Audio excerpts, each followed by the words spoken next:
अब आपकी पुत्री अहिल्या से प्रेम करते हैं, विवाह करना चाहते हैं। जिसे आप प्रेम कह रहे हैं वो व्यभिचार है, चरित्रहीन है आप। हम यहाँ आपको लेने आए थे और लेकर ही जाएंगे, अब चाहे वो प्रेम पूर्वक हो या बलपूर्वक।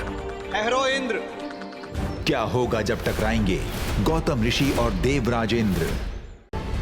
विक्रम बेताल में कल देखिए क्या होगा जब दुराचारी इंद्र छलेंगे ऋषि गौतम और देवी अहिल्या को। ये आश्रम फूलों की शैया क्यों बना हुआ? अहिल्या, शिवा, आप वहाँ तो यहाँ कौन? यहाँ हम हैं देवी। हम जानते हैं इंद्र ने आपके साथ छल किया है, किंतु जिस प्रकार एक पत्थर की कोई भावना नहीं होती, वो स्पर्श में भेद नहीं कर पाता, ठीक उसी प्रकार आप प्रेम और छल, पति और पर पुरुष में भेद नहीं कर पाए। इसलिए हम आपका त्याग करते हैं और आपको श्राप देते हैं कि आपके हृदय के समान आपका शरीर भी पाषाण का हो जाएगा।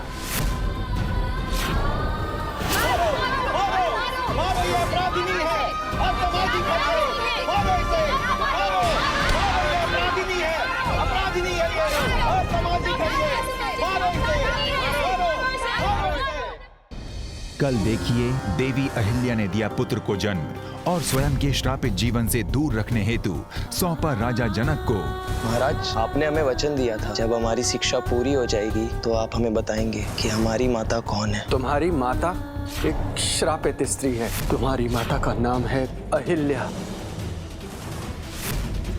माता, आपका पुत्र आ गया है, आपका सम्मान दिला खरी रही। ठहरो सदानंद। इस स्त्री के जहाँ चरण पड़ेंगे वहाँ विषाक्त हो जाएगा और आप इसे हमारे नगर लेकर आ रहे हैं। हम भी देखते हैं कि कौन रोकता है हमारी माता को हमारे साथ रहने से। क्या दिला पाएंगे राजकुमार सदानंद अपनी माता को न्याय?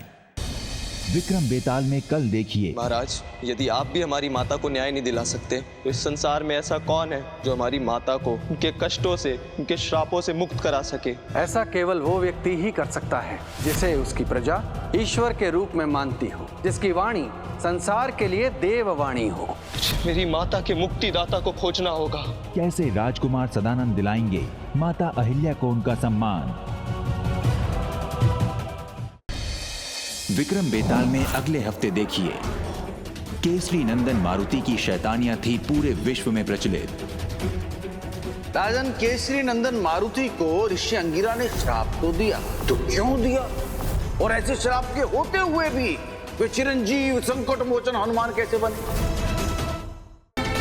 ये तो कितना सुंदर फल है। यदि ये फल मैं खा लूं तो मुझे एक पक्ष तक बिल्कुल भूख नहीं लगेगी। राजन, किंतु वो दिन था अमावस्या का, सूर्य ग्रहण होने वाला था। मारुति के समान ही राहु भी सूर्य को अपना ग्रास बनाने जा रहा था। वानर, यदि तुम्हें सूर्य तक पहुंचना है तो तुम्हें राहु को पार करके ही जाना होगा। देखो राहु, मैं पहले से ही भूखा, मेरी भूख और मत बढ़ा और मेरे मार्ग से हट जा।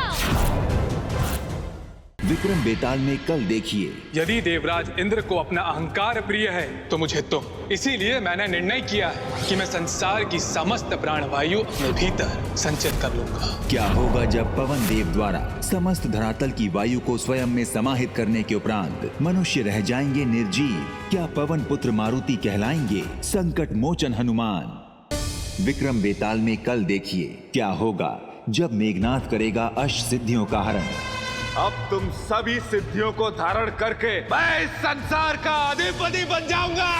मेघनाथ, हम अष्ट सिद्धियां इस संसार की नियामक है, इसीलिए हम किसी अधर्मी के बंधन में नहीं रह सकती। तो अब तुम सबका अंत करके मैं तुम सबकी शक्तियों को धारण कर लूंगा। इतनी शीघ्रता भी क्या है मेघनाथ? क्या कर पाएंगे महाबली हनुमान मेघनाथ से अष्ट सिद्धियों की रक्षा? विक्रम बेताल में अगले हफ्ते देखिए। बहुत बच लिए तुम मेरे विष से, अब मैं भी देखता हूँ कि किस तरह तुम मेरे विष से बचते हो। अब यहाँ से निकलने का केवल एक ही मार्ग है और वो है तुम्हारी मृत्यु।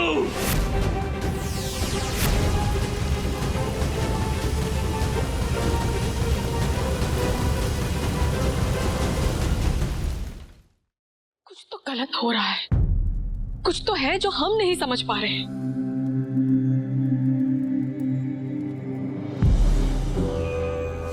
देव भद्रकाल, अपने प्रथम उद्देश्य में सफल हो गया मैं। उज्जैनी का सम्राट मेरा बंदी है और आपका ये विष पुरुष है अब उज्जैनी का सम्राट। विषपुरुष, जब तक वो विक्रमादित्य जीवित है तुम्हारा उद्देश्य पूरा नहीं हुआ। विषपुरुष, ये विक्रमादित्य केवल राजदंड से ही मरेगा। जाओ, जाकर इसे मृत्यु दंड दे दो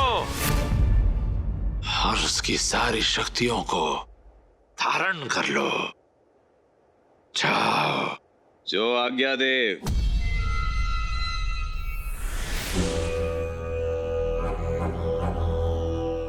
विक्रमादित्य, जीते जी तो तुम अपना वचन पूरा नहीं कर पाए, किंतु तुम चिंता मत करना।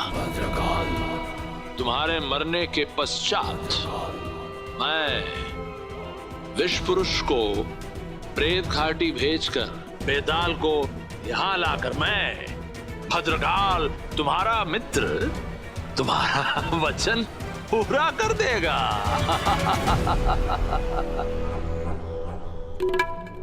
बरामीर जी, आप ही विचार कीजिए। आप सभी ने जिसको कारागार में बंदी बनाया है, यदि वो सत्य में एक बहरूपिया है तो वो इतनी सरलता से बिना किसी प्रतिरोध के बंदी बन गया। महारानी, आपका संदेह स्वाभाविक है, क्योंकि यदि वो बहरूपिया यहाँ पर किसी उद्देश्य को पूरा करने आया है तो फिर इतनी सरलता से वो अपने आप को कैसे बंदी बनने दे सकता है? बरामीर जी, अब आप महाराज को छोड़कर महारानी के साथ विचार विमर्श कर रहे हैं। नहीं महाराज, हम तो केवल ये जानने का प्रयास कर रहे थे कि उस बहरूपिये का यहाँ आने का उद्देश्य क्या है। उस विषय में अब चिंता करने की आवश्यकता नहीं है, क्योंकि उसे मृत्यु दंड देने के पश्चात उसका जीवन भी समाप्त हो जाएगा और उसका उद्देश्य भी। परंतु महाराज, बिना सत्य को जाने आप उसे मृत्युदंड कैसे दे सकते हैं? वो कौन है, कहां से आया है, क्यों आया है? यदि आपने बिना विचार किए कोई भी निर्णय लिया, समस्त प्रजा के अंदर आपके विचार पर संदेह होगा। महारानी, हम संदेह के लिए नहीं, सत्य के लिए कार्य करते हैं, और इसीलिए हमने निर्णय लिया है कि उस बहरूपिये को आज और इसी समय मृत्यु दंड दिया जाए।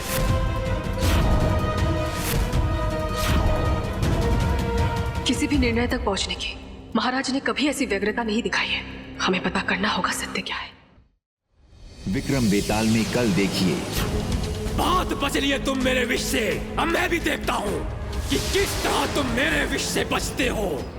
अब यहाँ से निकलने का केवल एक ही मार्ग है, और वो है तुम्हारी मृत्यु।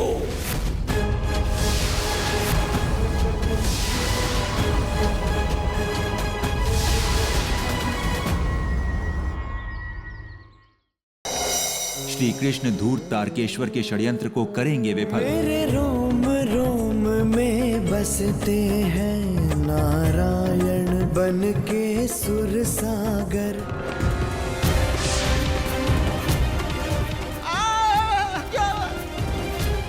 और कृष्ण कृपा से संगीत प्रतियोगिता में विजयी हो शिवांग अहंकारी तारकेश्वर को देगा मृत्यु दंड।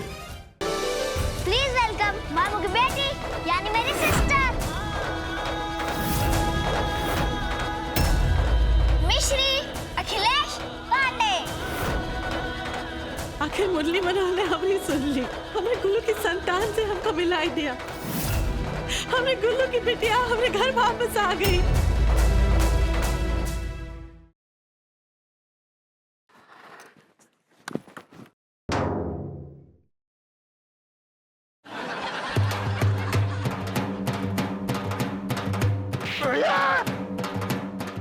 दारोगा जी, दालमोट और चाय। बेटा पियो चाय। अरे